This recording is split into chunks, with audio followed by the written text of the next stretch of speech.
Hello, Senior Stoner fans. It's the real Senior Stoner back at you for your Budsy bottle by Puffco and Source Bolt Diamond Dab of the Day. Hello, everybody. Today is Tuesday. As always, if you enjoyed today's video, you know what to do. Please subscribe, hit that like button, and send comments. Let's get started with today's topic. Control freaks. If you're one, you probably know you're one, but you might not. How do you identify a control freak, and what do you do about it? Well, let's get started. Many people have anxiety, stress-related issues, terrible depression, and you know what these people have in common? They spend a lot of time focusing on things they can't control. Those people, me, all of us, worry about things other people think. We waste time by trying to convince people to change. We're busy, but we don't feel effective sometimes. And that's because we're putting our energy in the wrong places a lot of times. Rather than controlling our emotions, we're always trying to control everything and the people in it. So, there are signs that we invest too much time, mental energy, and physical effort into things we have no control over. Well, let's discuss. People who are control freaks are not good team players. Joining a team means you have to give up some control. After all, you can't orchestrate everything that happens when you're only responsible for 10% of the outcome. A team of 10. Many control freaks prefer to be lone wolves. So when they must be part of a team, they quickly try to dictate everyone's behavior.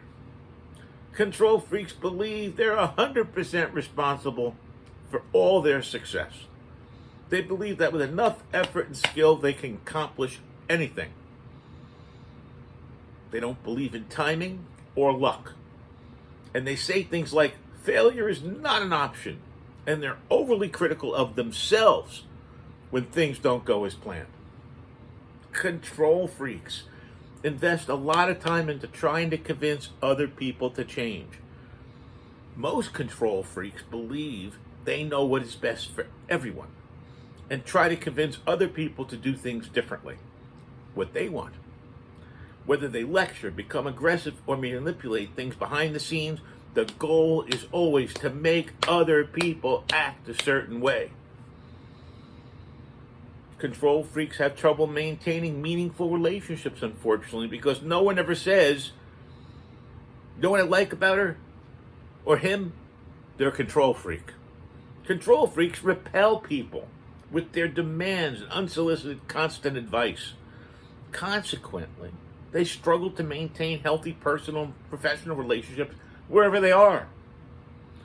These people spend a lot of time and energy trying to prevent the bad things from happening rather than preparing themselves for the storm.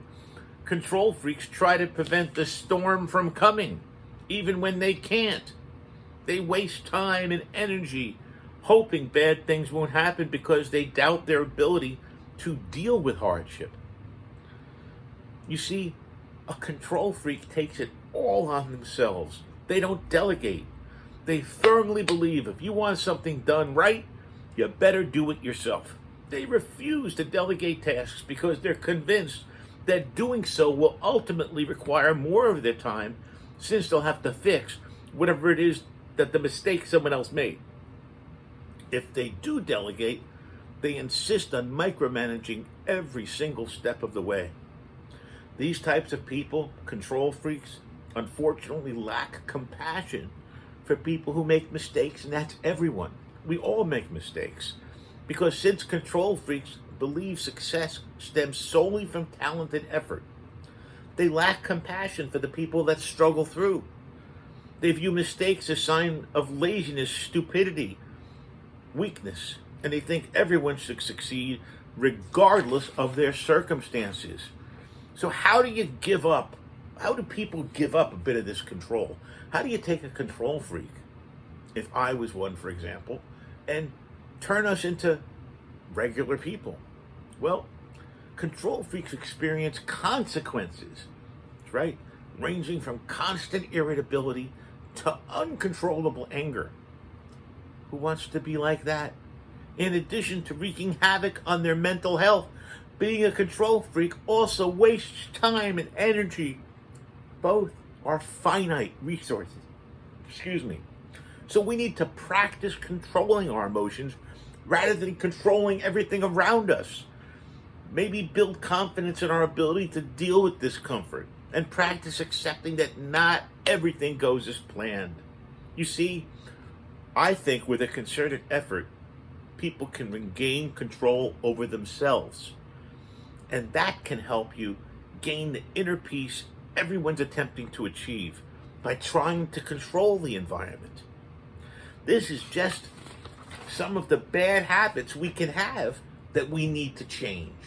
I hope you enjoyed this discussion because it's important. We do not want to be control freaks. You don't want to be one. You're never going to get it perfect. It's never going to be good enough when you're a control freak. You always want it to be different than it is because it's never good enough. So I hope you enjoyed this discussion. I think it's an interesting topic. And God knows we all in our lives have known or met or dealt with or worked for control freaks. And it ain't fun. Here we go with our diamond dab of the day. Cheers. And you all have a great day. And thank you so much for joining me. Don't forget to do what you need to do if you enjoyed the video. Have a great day, everybody. This has been The Real Senior Stoner.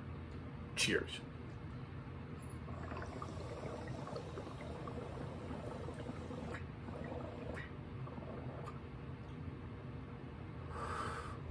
Wow.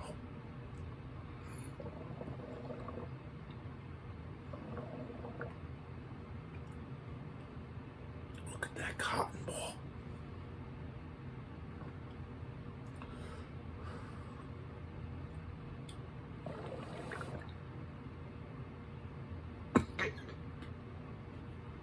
Thanks again for joining me.